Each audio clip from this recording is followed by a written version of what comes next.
तो good morning class. कल हम लोगों ने उत्तल लेंस के बारे में पढ़ा था। आज हम लोग अवतल लेंस के द्वारा प्रतिबिंब का बनना देख लेंगे। उसके बाद कुछ लेंस की क्षमता और कुछ जो लेंस का फार्मूला वो पढ़ते हुए आज हमारा सबका चैप्टर का सेशन खत्म हो जाएगा। और मैं बहुत खुश हूँ, काफ़ी दिन से हमारी सबकी क्लासेस चल रही है। ठीक है क्लास। तो आज हम लोग जो फिजिक्स में जो आज हमारा सबका टॉपिक है वो क्या है, अवतल लेंस द्वारा प्रतिबिंब बनना। ठीक है, तो इसकी दो ही कंडीशन होती है जो अवतल लेंस द्वारा प्रतिबिंब बनना होता है, हम लोग देख लेंगे। पहली कंडीशन क्या है, वस्तु कहाँ पर रखी हो, अनंत पर रखी हो, वस्तु अनंत पर रखी हो। ठीक है भैया, जनरली कि वस्तु हमारी कहाँ पर रखी हो, अनंत पर रखी हो। तो ये हमारा सबका प्रकाश, ये हमारा सबका अवतल लेंस है। ठीक है, जैसे उत्तल लेंस, मैं कल एक चीज़ बताना आपको भूल गया था क्या, कि उत्तल लेंस में जो प्रकाश की किरणें थी वो किसी एक बिंदु पर जाकर केंद्रित होती थी, लेकिन अवतल लेंस में ऐसे नहीं। अवतल लेंस में प्रकाश किरणें आपस में एक दूसरे को फैलाती हैं। ठीक है, उस दिन लेंस बता रहा था, ये जनरली बताना मैं भूल गया था कि जो अवतल लेंस होता है, अवतल लेंस में क्या होता है, प्रकाश की किरणें फैला देती हैं। ठीक है, जनरली आज चलिए उसको देखते हैं कि अब प्रकाश किरणें यहाँ पर फैला रही हैं। तो ये क्या है, ये हमारा प्रकाशिक केंद्र है, ये प्रकाशिक केंद्र O है। ठीक है, कोई वस्तु है जो अनंत से क्या आ रहा है, प्रकाश किरणें आ रही हैं। ये देखिए, इसमें अनंत से कोई प्रकाश किरणें आ रही है, ये अनंत से आ रही, तो मुख्य अक्ष के क्या होगी भैया, समांतर होगी। मुख्य अक्ष के समांतर होने के कारण क्या हो गया, इससे प्रकाश का अपवर्तन होगा। और ये देखिए, ये फैल गई, क्या हो जाएंगी, ये फैल जाएंगी, बाहर की ओर फैल जाएंगी। और उत्तल लेंस होता तो एक केंद्र की ओर क्या हो जाती, फोकसित होती, लेकिन बाहर की ओर फैल गई। फैलने की वजह से इनको ऐसे पीछे करेंगे और ये इनके डॉटेड को पीछे करेंगे। हमें प्रतिबिंब पीछे की साइड में मिल, हमें प्रतीत होगा कि पीछे की साइड में हमें प्रतिबिंब मिल रहा है। और ये क्या है, फोकस। क्योंकि हम लोग जानते हैं कि जब कोई प्रकाश की किरण मुख्य अक्ष के समांतर आती है तो फोकस बिंदु पर उसका प्रतिबिंब प्राप्त होता है। तो ये इस प्रकाश की किरणें को जो हम लोगों ने पीछे किया, देखिए, तो मुख्य फोकस पर आकर मिली, या फिर जिस बिंदु पर आकर मिल रही है वो बिंदु क्या है, मुख्य फोकस है। ठीक है, तो यहाँ पर जो हमारा सबका प्रतिबिंब बना, वो प्रतिबिंब कैसे बनेगा, क्योंकि डॉटेड है, तो डॉटेड की वजह से क्या हो जाए, या फिर वस्तु की तरफ होने की वजह से क्या हो गया, ये आभासी है, कॉमा बिंदु आकार का है, और कॉमा F1 पर बना है। ठीक है, वस्तु की ओर है, चाहे जैसा भी लिख लीजिए। ठीक है, सेकंड कंडीशन क्या होता है, सभी लोग इसको नोट कर लीजिए, आप सभी लोग। चलिए,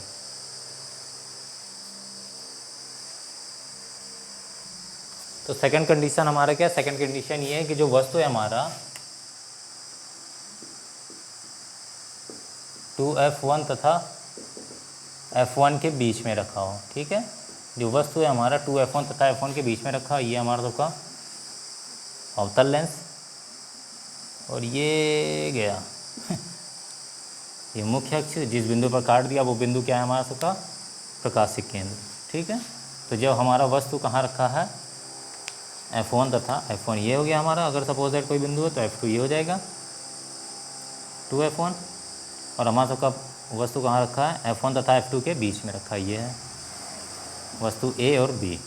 ठीक है, इससे प्रकाश की किरणें हमारी सभी जाएंगी। चलिए देखते हैं, एक प्रकाश की किरण पहले तो समांतर जाएगी, समांतर जाने के बाद फिर क्या हो जाएगी, बाहर की ओर फैल जाएगी।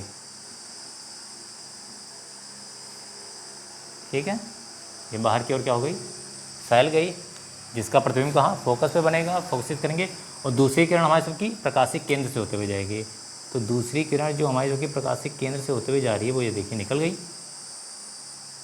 ये प्रकाशिक केंद्र से होते हुए जा रही है। ठीक है, जाने के बाद ये देखिए, दोनों किरणों ने एक दूसरे को यहाँ पर काटा, और यहाँ पर जो हमारा सबका कटा है, यही क्या है, हमारा उसका प्रतिबिंब बना है। तो A' और B'। ठीक है, तो समझ में आ रहा है कैसे बना। चलिए, तो इसमें जो हमारा सबका प्रतिबिंब बना है, वो प्रतिबिंब की क्या स्थिति है, कि पहली बात तो प्रतिबिंब आभासी बना है। प्रतिबिंब कैसा बना भैया, आभासी। दूसरा, छोटा बना है। तीसरा, आभासी भी बना है और सीधा बना है, आभासी बना है और सीधा बना है। फिर छोटा भी बना है। और तीसरा, आप लिख सकते हैं कि वस्तु की ओर,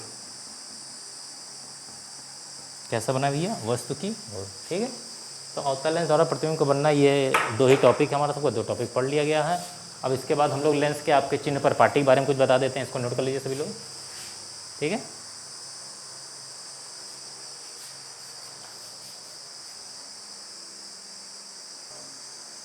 चलिए क्लास, अब हम लोग क्या करेंगे, लेंस के चिन्ह पर पार्टी के बारे में पढ़ लेंगे। जो लेंस के चिन्ह पर पार्टी होती है, इसकी मदद से हम लोग क्या करेंगे, न्यूमेरिकल में हमारे से फ़ायदेमंद देता है, ठीक है, और कोई रीज़न नहीं है। तो जनरली क्या देखते हैं हम लोग, पहले उत्तल लेंस के बारे में पढ़ लेते हैं, ठीक है। हम लोगों ने यूनिट पढ़ी थी, वी, यू और एफ, ठीक है। वी क्या होती है, ओ तथा प्रतिबिंब के बीच की दूरी, ओ तथा प्रतिबिंब के बीच की दूरी जो कि कैसी होगी, प्लस होगी। ओ तथा वस्तु के बीच की दूरी जो कि कैसी होगी, माइनस होगी। ओ तथा, ओ मतलब प्रकाशिक केंद्र, ठीक है, ओ तथा एफ के, एफ मतलब फोकस बिंदु के बीच की दूरी, जिसे हम लोग F1 लिख रहे थे, उसी F की बात हो रही है, ये कैसी होगी, प्लस होगी। ये हो गया उत्तल लेंस के लिए, ठीक है। वहीं अगर अवतल लेंस की बात करेंगे तो अवतल लेंस में V, U तथा F जनरली चीज़ें वही हैं, बीच की दूरी ही।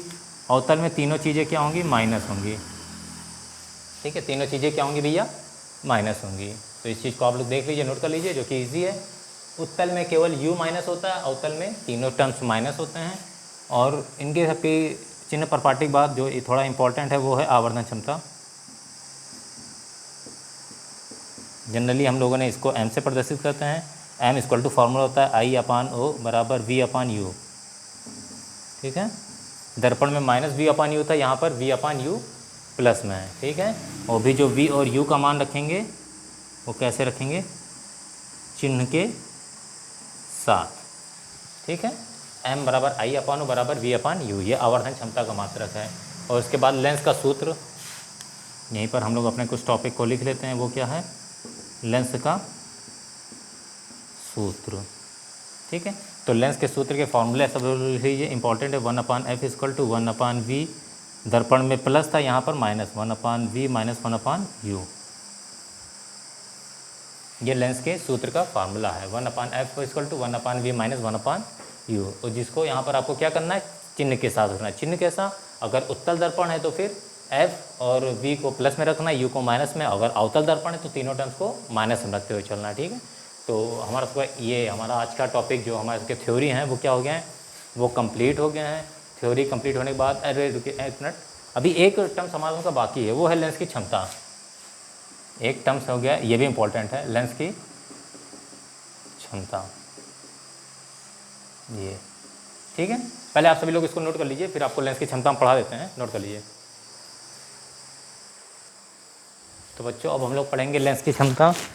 तो लेंस की क्षमता क्या है कि किसी लेंस द्वारा प्रकाश की किरणों को अपसरित तथा अपसरित करने की क्षमता को ही क्या बोलते हैं, लेंस की क्षमता बोलते हैं, ठीक है। तो अपसरित तथा अपसरित का मतलब क्या होता है, अपसरित तथा अपसरित मतलब कि जैसे जो प्रकाश की किरणें की किसी जो लेंस होते हैं किसी प्रकाश की किरणों को ज़्यादा मोड़ रहे हैं कि ज़्यादा एक ही बिंदु पर केंद्रित करना, ये उनकी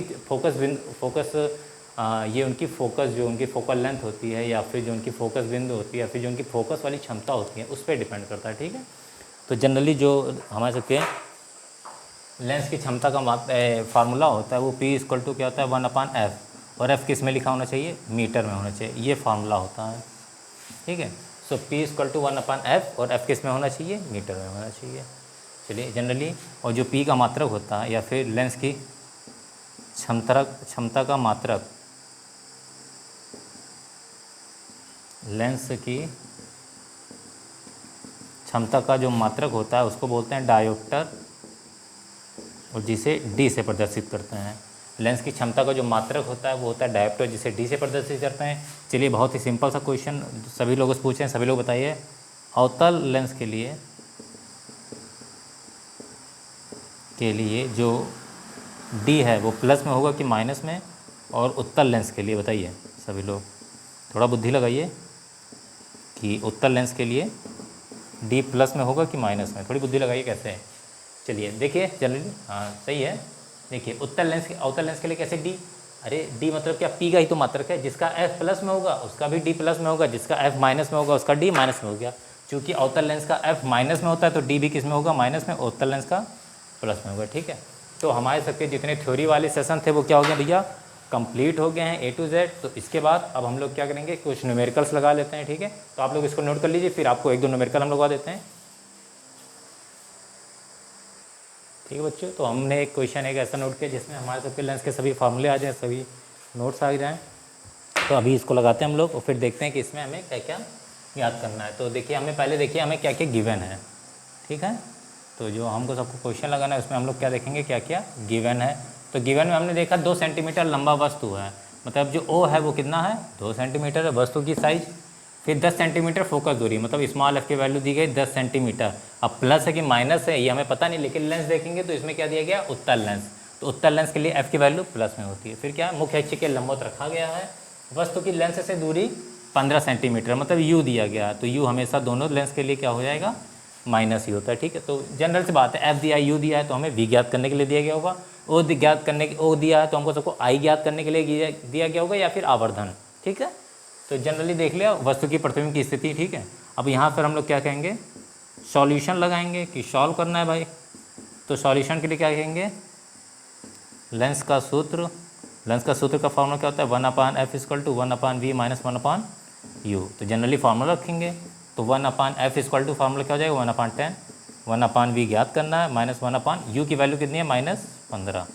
ठीक है, ये माइनस माइनस प्लस हो जाएगा, तो 1/f = 1/v + 1/15 हो जाएगा, क्योंकि ये प्लस है तो प्लस वाला पार्ट इधर आएगा। प्लस वाला पार्ट इधर आने पर क्या हुआ, 1/v = 1/10, ये प्लस में इधर आएगा तो माइनस में हो जाएगा। ठीक है बच्चों, समझ में आ रहा है आई थिंक सबको। कैलकुलेशन नॉर्मल सा कैलकुलेशन है। इसमें फिर क्या करेंगे, 10 और 15 का लासा लेंगे, लासा लेने पर कितना आ जाएगा, 30।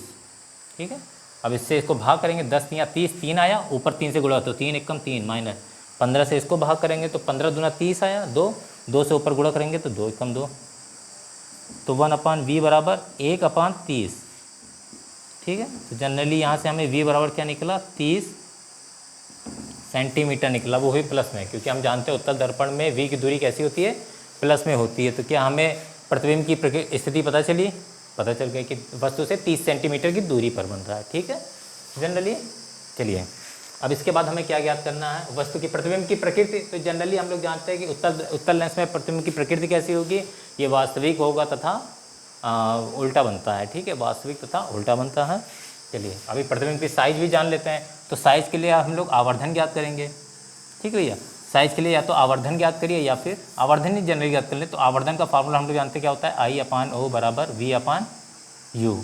तो चूँकि M = V/U भी होता है तो हमको V पता है, V की वैल्यू कितनी आई है, V की वैल्यू आई है 30 सेंटीमीटर, तो 30, और U की वैल्यू हमें दिया गया, U की वैल्यू -15, तो कट कर दिया गया, तो M = -2।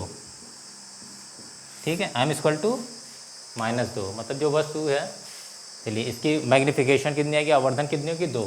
अब हम यहाँ से हमें आई ज्ञात करना है, क्यों, क्योंकि आवर्धन ज्ञात हो गया, हमें प्रतिबिंब की साइज ज्ञात करनी। साइज ज्ञात करने के लिए हमें ये वाला फार्मूला चाहिए, M = I/O। तो जनरली फार्मूला, नेक्स्ट फार्मूला लगाएंगे, M = I/O।